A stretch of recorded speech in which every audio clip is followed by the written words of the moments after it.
Very few Americans have been personally targeted by Russian President Vladimir Putin, but that's been part of investor Bill Browder's life for years now, since taking on the Kremlin over the death of his friend and lawyer Sergei Magnitsky in a Russian prison. Magnitsky had been investigating Russian government corruption on behalf of Browder's company.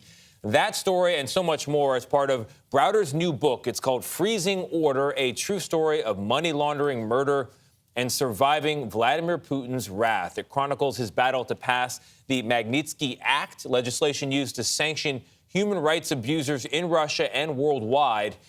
And Browder's also been living under constant threat from Russia. The book is published by Simon & Schuster. That's a division of CBS's parent company, Paramount Global. And Mr. Browder, Bill joins us now. Thank you very much for being here. And I do mean that more so than with other guests, because a lot of people in your situation would not be so public. And to be clear, your situation, you are very much on the personal radar of Vladimir Putin, to the point where he's brought you up at global press conferences and proposed trading Russians for you as a prisoner. Yeah, I mean, I would have never imagined 20 years ago that I would be Putin's #1 foreign enemy. And here I am in this crazy situation. And it's been going on for many years now, where they've been targeting me with arrest warrants, with death threats, with kidnapping threats, with lawsuits, chasing me all over the world. It's been quite remarkable. What has that taught you about Putin's character? Well, we're all looking and trying to figure this guy out, and I know him. And what I've seen with Vladimir Putin is that he is a escalator. He always escalates. He never backs down. And his thing is he never wants to show weakness. He never wants to compromise. And from my own experience, watching him in a microcosm, sort of a one murder situation, he's now doing it on a million murder type of situation basis with Ukraine.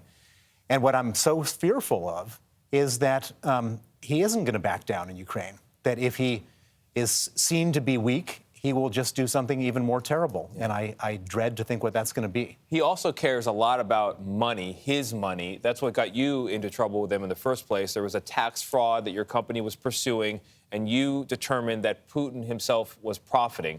It makes me think that sanctions, if they hurt him personally, might have an effect. Do you agree or no? I totally agree. So Putin values money more than human life, and he's got a lot of money. I think he's worth north of $200 billion. Oh.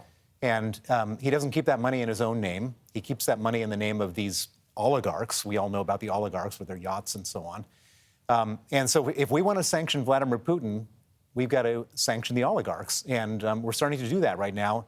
And even if he's not saying it, he is seething right now, thinking that his money is no longer available to him. But let's talk about you, Bill, for a second, because so many people who were working with you, starting with your lawyer, so many people who were helping you in this case are no longer with us. Yeah. I mean, you get a phone call that says, I don't mean to alarm you, but never a good way when the phone call comes. Yeah. And what were you told in that phone call? Why does Putin still want to get you? So this was a phone call from a senior government official, U.S. government official, to say that there is a kidnapping plot being organized by the Russians to try to kidnap me, take me back to Russia to probably kill me. Mm-hmm. Why do they want that? Because I was going after their money. Why was I going after their money? Because my lawyer, Sergei Magnitsky, had discovered the theft of $230 million, and he exposed it and was killed over it. And I wanted to make sure that the people who killed him face justice. You call that the most devastating, heartbreaking, traumatic moment of your life. Do you feel personally responsible in some ways? I do. Sergei would still be alive today if he hadn't been working for me. And I feel a tremendous burden of guilt. You seem to be devoting your life now to make... When Sergei was murdered, I made a vow to his memory, to his family, and to myself that I would put aside everything else I was doing and spend all of my time, all of my resources, and all of my energies going after the people who killed him to make sure they face justice. Even though risking your own life. I marvel that you're still here. I'm so glad your wife is with you. You've got children. I marvel that you were still able to sit here with us at the table today. Well, Sergei was in much more dire and dangerous circumstances and stood up to them, and it's my duty to him to not back down. I want to go back to something you said, Bill, about Vladimir Putin. You said he never backs down, and he's always looking for the opportunity to escalate. Presumably, our intelligence agencies and the world's intelligence agencies have a similar assessment. So do you believe that if there was some type of an escalation, either NATO or the United States, he would welcome that? Well, in a certain way, the one thing that the one way you can stop him is by showing strength. That's the one thing he respects. He doesn't respect weakness. He doesn't respect negotiation. And so if we actually stood up to him firm and tough and put up a hard barrier to say a no-fly zone, for example, in Ukraine, to say... You think we should do that? I absolutely think we should do that. There's no question. Even though people say that could lead to another world war. He's leading us into another world war anyways. But the point is, if we put up a no-fly zone, we say, Vladimir, you put any of your planes into Ukraine, they're going to get shot down. And if we shoot them down, do you want to have war with us? He can't even defeat Ukraine. Does he want to have a war with NATO?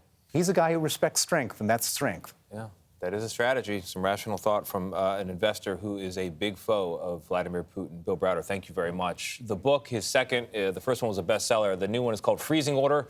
It goes on sale tomorrow.